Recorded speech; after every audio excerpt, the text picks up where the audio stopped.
Hi, everybody. This is Tim Kaiver, author of Cipher Quest. Excited to bring an interview today with John L. Monk, author of Underpowered Howard. We're going to have a discussion on why his characters are so funny and lovable. We'll have a sample of the audiobook from the narration by Neil Harrigers.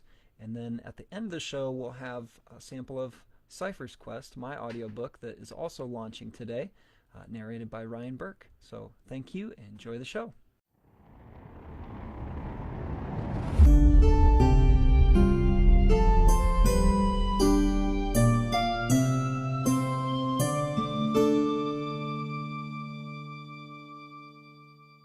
Introduce today John L. Monk, author of the book Underpowered Howard. How are you, John? I'm pretty good, man. How you been? I'm great. I'm excited to chat with you. So, John, I've read John for years, actually, and last year his book Mythian, or the Chronicles of Ethan, was one of the best books of the year. He does a great job, not only just with sharp writing, but it's funny, it was snarky, and powerful emotions in there. So very well-rounded, and I'm excited that he's got a new book out. So tell us a little bit about Underpowered Howard. What would, for readers that are fans of LitRPG, give us some of the highlights as far as what they should expect.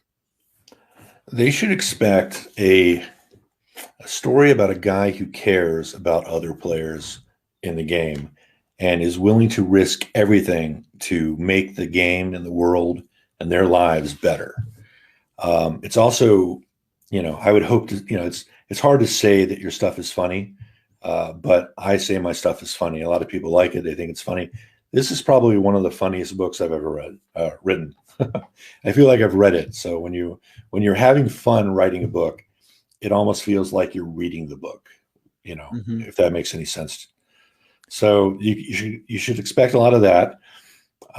You should expect a lot of quirky, crazy characters that you hopefully fall in love with. I certainly did. And you should expect a sort of complicated magic system, but one that doesn't, or game system, I guess, the crunchiness, that's the word we like to use. But it should not drip from every page. It's not going to give you nosebleeds and headaches and make your eyes cross or anything like that. But you may have to pay attention. I mean, if you're a type of person who's going to be reading along and with a spreadsheet over here, that's cool. But if you're just someone who kind of, oh, I like that he knows what he's talking about, and you just kind of brush past it, you'll also enjoy the story. So he cares about other people. What's a little bit about his background that makes him someone who cares? Well, he's everybody in this universe retires from having lived in the real world for about 70 years. So they have a digital afterlife. That's what they would call it. So he's had a nice full life, but then he's also lived for 300 years inside the game. And doing this, he's been a guildie. He's had friends and lovers and all the other things. And so he just genuinely cares about people. And I don't think it's too much of a spoiler simply because it's in the first chapter. But he finds out relatively quickly that all of his friends that he thought had sort of made it out of the game, because there's a way to get out of the game by getting to the end of the game and then defeating something called the domination. And he finds out that that safety that they were guaranteed by the creators of the game is not true. And it just drives him nuts. And he decides to essentially spend over 400 pages of the reader's time kind of dealing with that problem. Okay.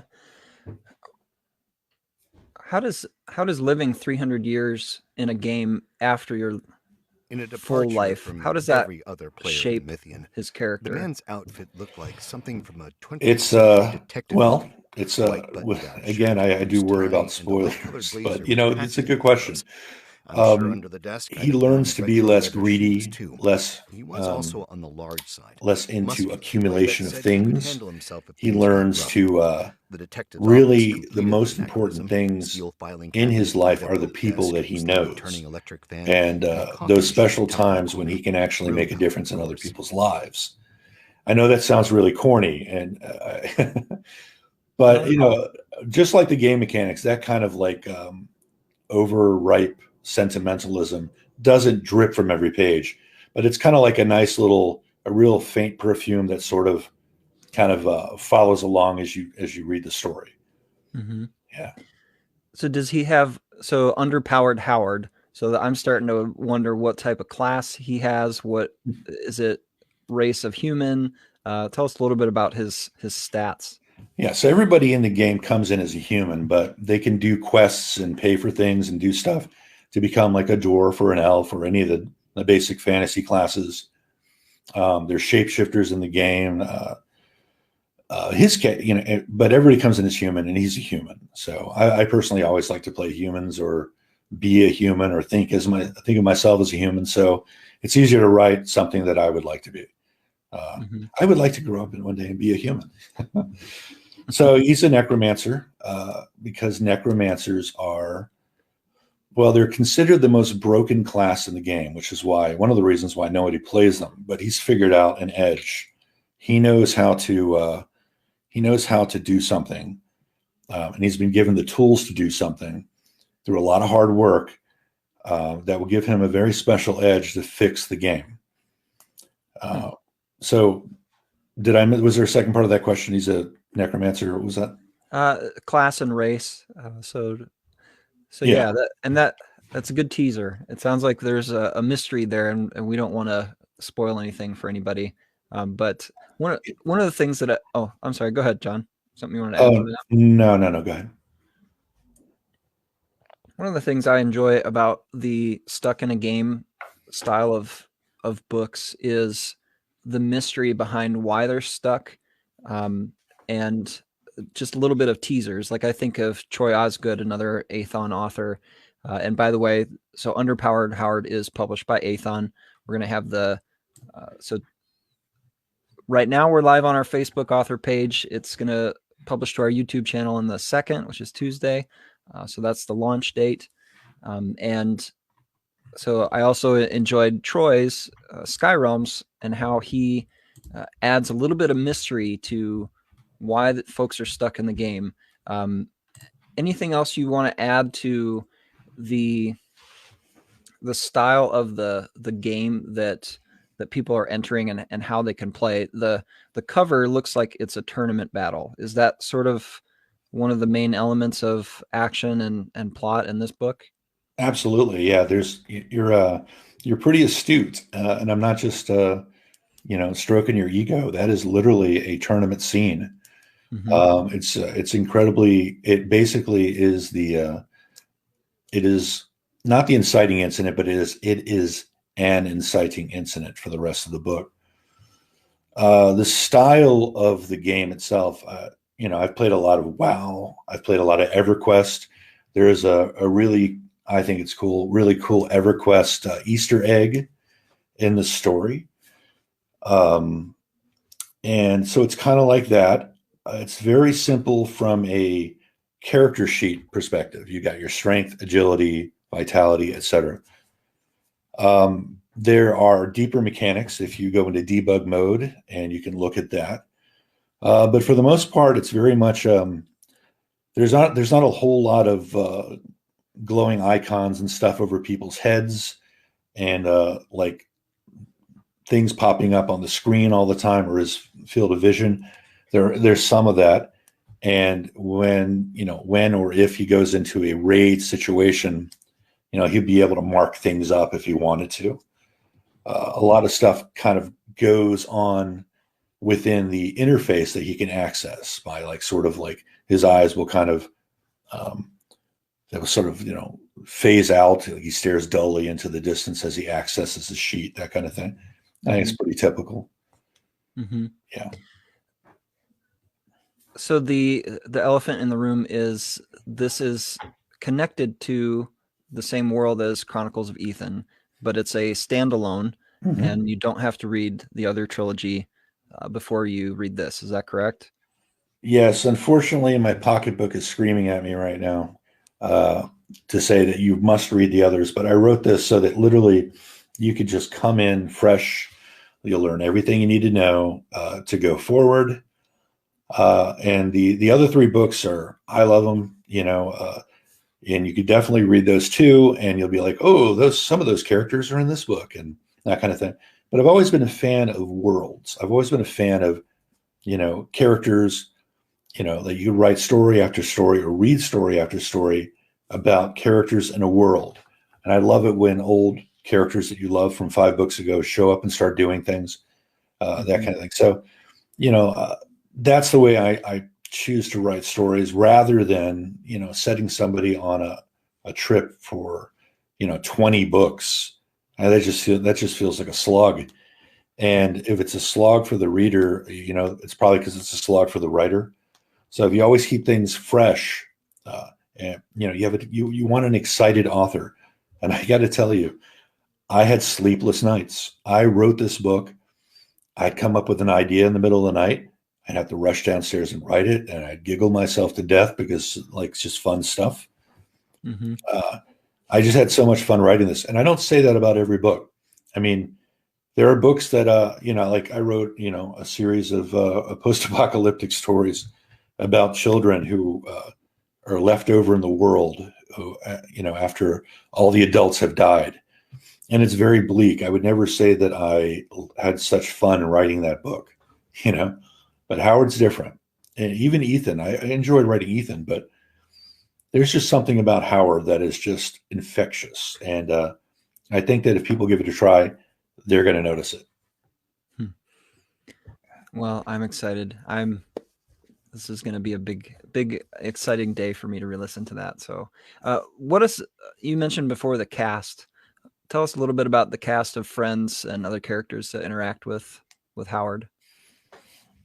Kind of wondering how much I should give away. I have a really cool new character class that I don't think exists in all of gaming. I kind of, unless somebody's out there reading my mind from the past to the future.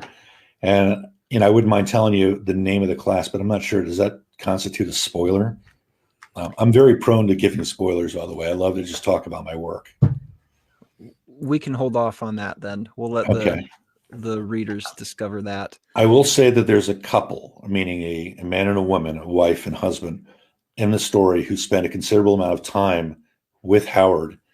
And consistently, the beta readers, one of them is this class I'm talking about, consistently the beta readers come back and say, I love them. They were great.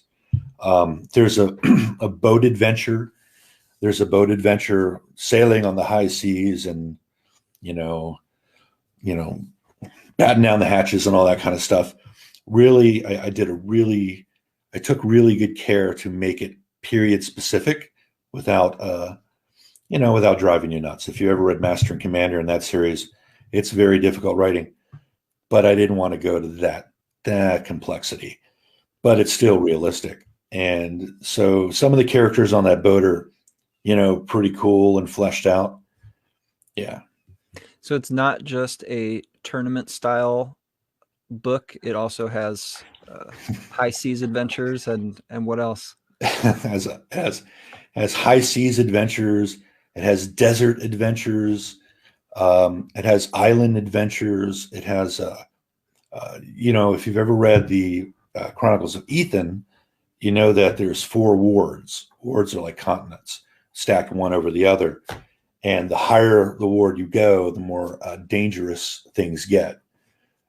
So you will be, it's not a spoiler. In the very first chapter, you're adventuring over in Ward 4, which is very, very dangerous. But there is a revisiting of Ward 4, and that was some fun stuff to write. And some stuff is just going to go sideways when you get there.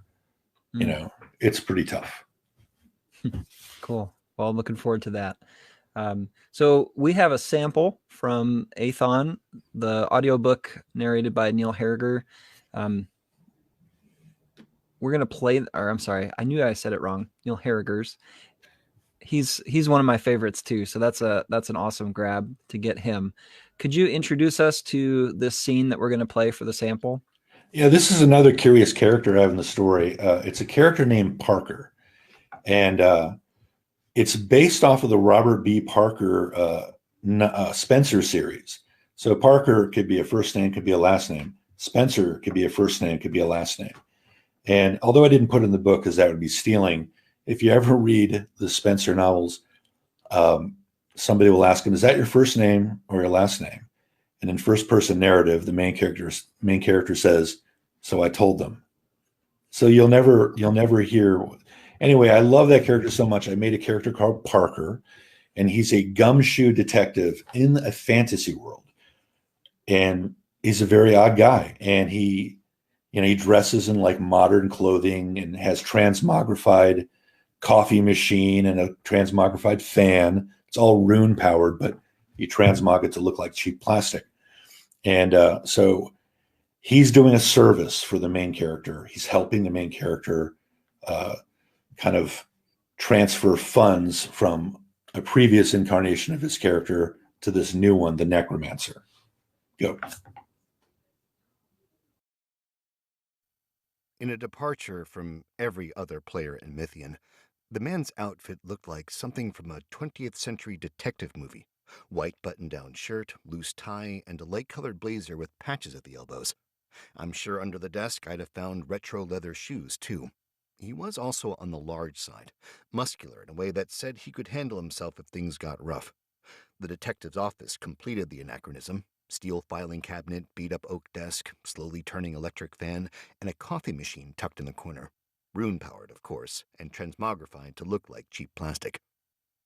"I'm here," I said when he didn't stop reading the worn paperback in his hand. "Ah," Parker said in a voice brimming with indifference. "That explains it." "Explains what?" He put the book down and looked up. "Why, my heart is suddenly all aflutter." In keeping with his gumshoe persona, Parker could also be a wise guy. "I would have been here quicker," I said, "but some idiot kept killing me, waited until I reached the gates 3 times before griefing me, the prick." Parker smiled. "You could report him to the City Watch, and risk dying of old age waiting for justice? No thanks." The Watch was an all-volunteer group chartered by the city government to keep outlaws in check. They were also notoriously lazy. Most only joined for the free uniforms and the pin with the run speed enchantment. "Up to you," Parker said. "Anyway, if you can stop crying a minute, I'll get your thing." He reached down with an economy of motion and opened a drawer. From there he removed the small silver treasure chest I'd given him 2 hours ago. He placed it on the desk and pushed it toward me. It was a chest of persistence. I'd bought it years ago from a high-ranked enchanter for 9 million gold. You could put anything into it except a bottomless bag, and it was the only way to smuggle valuables to yourself after giving up.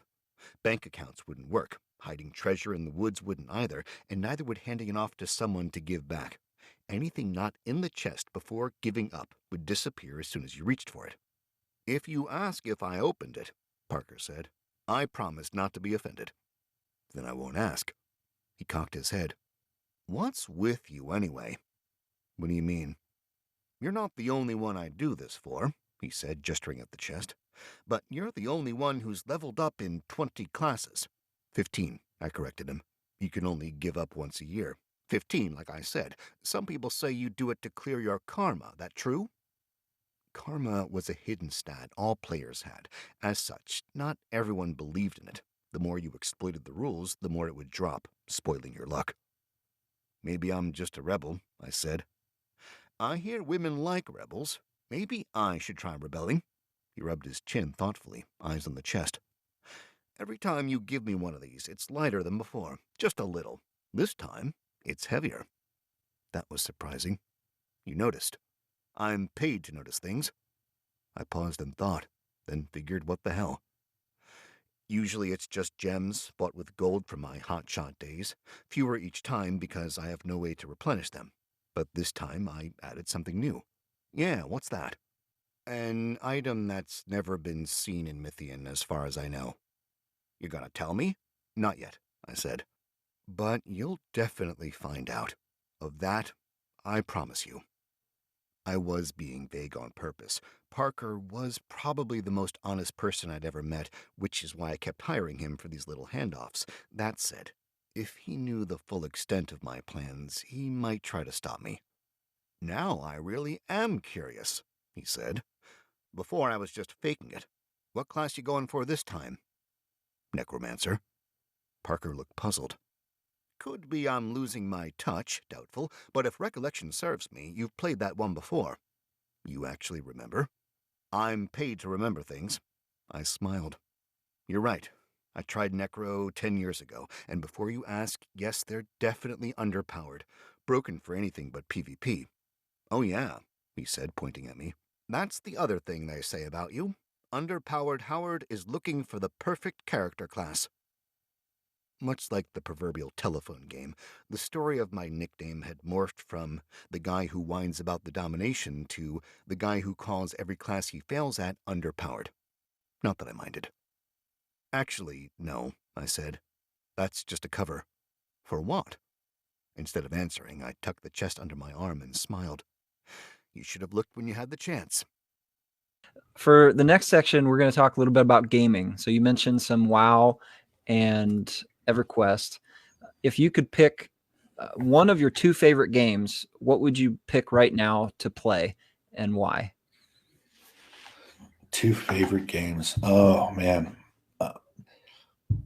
I love Eve Online. I don't play it anymore. It's just takes too long, and I didn't have my computer. It was a work computer, and I would get these like weird virus things. They're not viruses, but my work started yelling at me and stuff. So I don't play that anymore. So I'd play that, and I'd probably play like Fallout, New Vegas, Fallout 4, that kind of thing. Like New Vegas more, actually. Any influence from those into Underpowered Howard? No, most of my influence probably comes from EverQuest, as I'd said before. Mm-hmm. Just that newness of the universe. I mean, EverQuest was the first that I know of MMORPG, and it came directly from the old MUDs, multi-user dungeons, which are little text-based games where you would use Telnet, and you would Telnet into a server, and you do things like get stick, kill monster, north, east, southwest to move around, tell so-and-so hello, that kind of thing. And you would play with other people. And it's a funny thing. Brad McQuaid was the creator of EverQuest, and he was in the MUD that I used to play back when I was in college. And sadly, he has passed away. But I have like sort of a little homage, kind of Easter egg that's incredibly important to the story inside of the book. And I don't know if anybody's going to get it. It's okay. It won't ruin it if you don't get it. But it's there if it's there. If you've ever played EverQuest and you paid attention to a few things, you might notice it. And you can always send me a note and say, what the heck is this that you're talking about? I don't see it. And I'll tell you. Cool. So when I've been inspired to write LitRPG, it's come from some of my favorite games.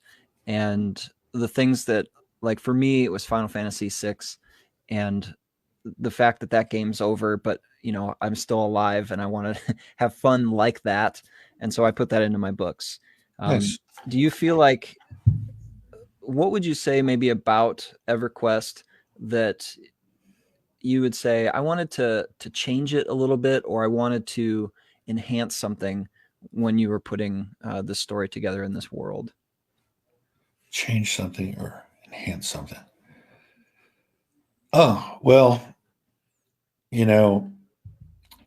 I think I pulled in, well, the truth is, and I didn't change it or enhance it, I used it. And I think everybody kind of uses it, which is the whole corpse retrieval system. You have to go get your corpse. You have to loot your corpse and put it all on.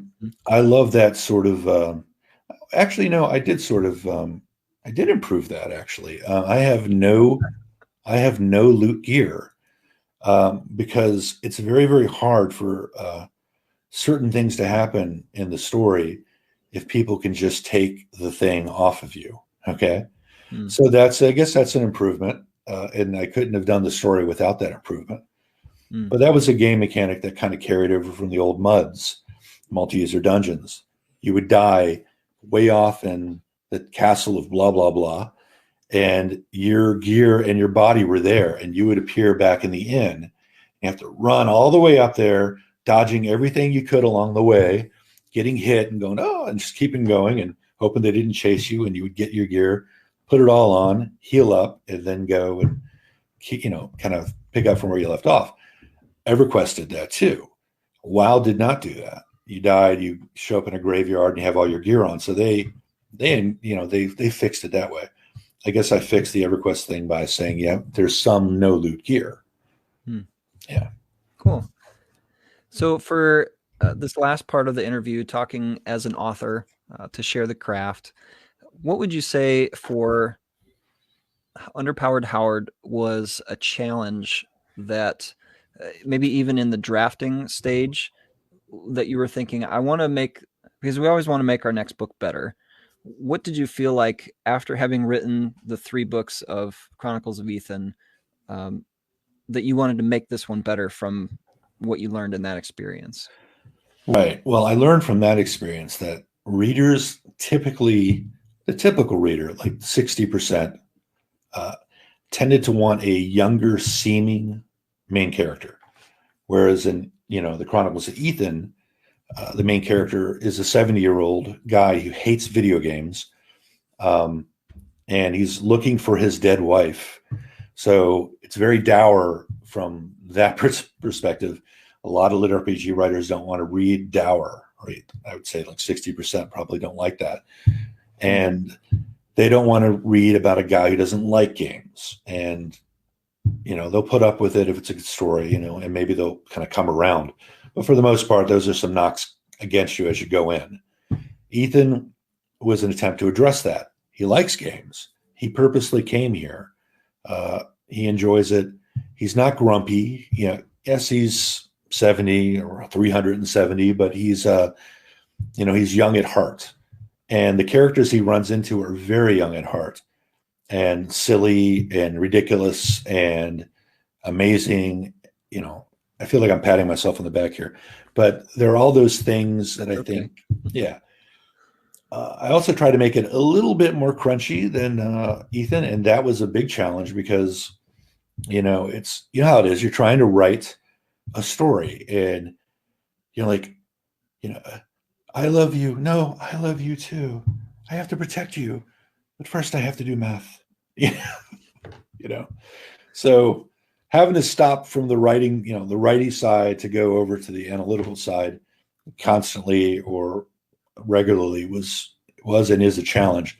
And that's probably my biggest challenge in LitRPG is I'm, trying to kind of serve 2 sides of my brain here, which is more work than I would have to do on many of the other books I've written. Mm-hmm. Yes, the nerd math stage of writing LitRPG. It's fun, but boy, it's in the edits. It's like, oh, okay, now this is a major battle, and now I have to update all my classes and skills, and that can be hard. Yeah. What do you feel like is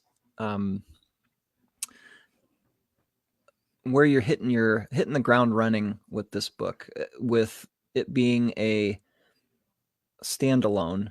How does this change any of your perspective as far as writing strategy for the series and for marketing, that type of thing?